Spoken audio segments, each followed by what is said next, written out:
अस्सलाम वालेकुम जी। आज का लेक्चर हमारे पास है एटवुड मशीन। हम देखेंगे कि भाई लैग्रांज फार्मूले को इस्तेमाल करते हुए हम इसका एक्सेलरेशन फाइंड आउट करेंगे। इससे पहले जब हमने मैकेनिक्स के कोर्स में आपके पास एटवुड मशीन का एक्सेलरेशन बाय न्यूटोनियन मैकेनिक्स निकाला था, तो आज देखेंगे क्या वही टूल वापस मिलता है लैग्रांज फार्मूलिज्म को इस्तेमाल करते हुए। तो शुरू करते हैं जनाब एटवुड मशीन। तो एटवुड मशीन क्या होती है? ये बुनियादी तौर पे दो मैसेज होते हैं जो एक स्ट्रिंग के जरिए पुली पे से पास की होती है स्ट्रिंग। ठीक है, पुली को हम फ्रिक्शनलेस मान लेते हैं। लेट्स से जो स्ट्रिंग है उसकी लेंथ हम एल मान लेते हैं। ठीक होगी बात? जैसे आपको इस फिग में दिख रहा है कि एक स्ट्रिंग के जरिए दो मैसेज सस्पेंडेड है, एक मैस M1 है, एक मैस M2 है। तो आपके पास लेट्स से ये मैसेज अब वर्टिकली सिर्फ मूव कर सकते हैं। जो भारी होगा वो जरा नीचे हो जाएगा, जो लाइटर होगा वो अपवर्ड मूव कर जाएगा।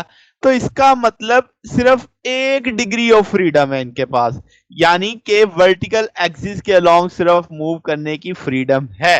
अब जनाब जितनी डिग्री ऑफ फ्रीडम होती है उतने जनरलाइज कोऑर्डिनेट होते हैं। इसका मतलब ये हुआ कि आपके पास जो आप जनरलाइज कोऑर्डिनेट आप पोजीशन अगर देखेंगे हॉरिजॉन्टल लाइन के अकॉर्डिंग, जैसे मैंने यहाँ पे एक हॉरिजॉन्टल लाइन खींची है, आप यहां से M1 की पोजीशन या कोऑर्डिनेट मेजर करोगे। ठीक होगी बात? इसी तरीके से M2 की भी उसी रेफरेंस के साथ देखी जाएगी।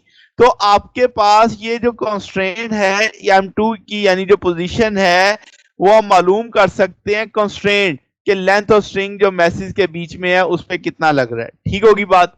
तो आपके पास अब मुझे सिंपल सा लैग्रांज फार्मूला पता है, मुझे वहां पे पता है मुझे काइनेटिक एनर्जी चाहिए, मुझे पोटेंशियल एनर्जी चाहिए, उसको लैग्रांज फंक्शन में डालूंगा और लैग्रांज इक्वेशन में डाल के सॉल्व करूंगा।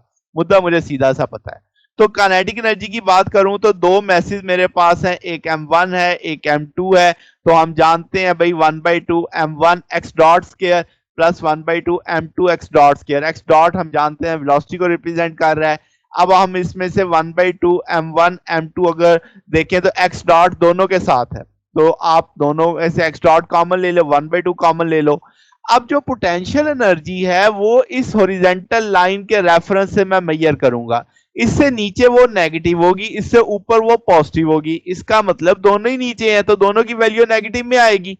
तो अब M1 इस लाइन से कितना है x, M2 कितना है L माइनस एक्स।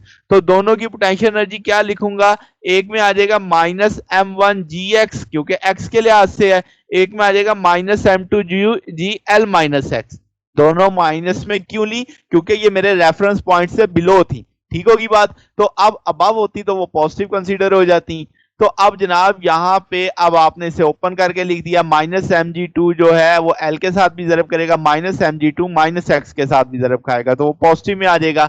अब आपके पास काइनेटिक एनर्जी भी, अब आपके पास पोटेंशियल एनर्जी भी है, लैग्रांज फंक्शन में डाल देते हैं।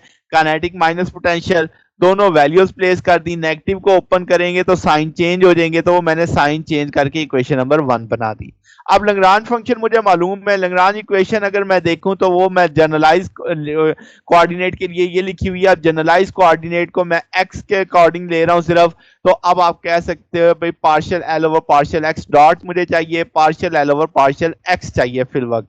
तो वो जो इक्वेशन नंबर 1 में एल मौजूद है उसको मैं पहले partial l over partial x dot के लिहाज से डिफरेंशियल करूंगा। तो मुझे देखना है एक्स डॉट कहाँ कहाँ है। इस पे आखिरी तीनों फंक्शन में एक्स डॉट नहीं है, यहाँ पे एक्स डॉट है। 2 के साथ 2 नीचे उतरेगा, 2 से कट जाएगा, M1 plus M2 x dot आ जाएगा आपके पास। इसी तरीके से partial l over partial x आ जाएगा। अब मुझे एक्स के लिहाज से डिफरेंशियल करना है, तो आखिरी तीनों पैरामीटर फंक्शन में आपके पास यहाँ पे एक्स है, यहाँ पे एक्स है, तो इसका ना दो वैल्यूज मुझे हासिल होंगी। तो M1G माइनस M2G हासिल हो जाएगा। अब इसका अंदर partial l over partial x dot भी हासिल है, partial l over partial x भी हासिल है। दोनों की वैल्यूज प्लेस कर दो। जब मैं दोनों की वैल्यू प्लेस करूंगा तो डी बाई डी एक्स अब आप इसको जब डिफरेंशियल करोगे तो एक्स डबल डॉट हासिल होगा आपके पास, ये नेगेटिव का फैक्टर है, दूसरी तरफ पॉजिटिव में आ जाएगा। अब आप m1 प्लस m2 को दूसरी तरफ डिवाइड कर दो तो ये एक्सेलरेशन बचा।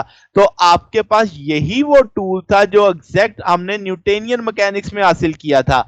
इसका मतलब अब यहां पे कंपैरेटिवली कितना आसान हो गया कि आपको कोई वेक्टर्स नहीं देखने पड़े, कुछ नहीं देखना पड़ा, सिर्फ काइनेटिक सिस्टम की देखी और पोटेंशियल सिस्टम की देखी, उसे लेके लैग्रांज फंक्शन में डाला और हल कर लिया। ठीक होगी बात। तो ये एक सादा सा आसान सा टॉपिक था जो हमारे पास एक तरह से एप्लीकेशंस जा रही हैं लैग्रांज फंक्शन की, कि हम देख रहे हैं कि आया न्यूटोनियन मैकेनिक्स से कोई फर्क तो नहीं आ रहा। तो हमने अब तक जितने फ्री स्पेस में देखा केस, हमने इसके अलावा हॉरिजॉन्टल स्प्रिंग मैच देखा, फ्री फॉल देखा, तो कूलम्स लॉ का केस देखा, उन सब के अंदर आपके पास सेम रिजल्ट्स हासिल होते हैं जैसा कि न्यूटोनियन मैकेनिक्स में हासिल होते थे। आने वाले दिनों में हम कंपाउंड पेंडुलम, आगे इसके बाद बीट्स का एक केस देखेंगे, फिर सिंपल पेंडुलम, फिर कंपाउंड पेंडुलम। तो ढेर सारी एप्लीकेशंस को स्टडी करेंगे कि आया लैग्रांज इक्वेशन सेटिस्फाई करती है सारी की सारी बातों को। तो जनाब आज के लिए इतना ही, बकिया इंशाल्लाह फिर नेक्स्ट देखेंगे। ओके, अल्लाह हाफिज।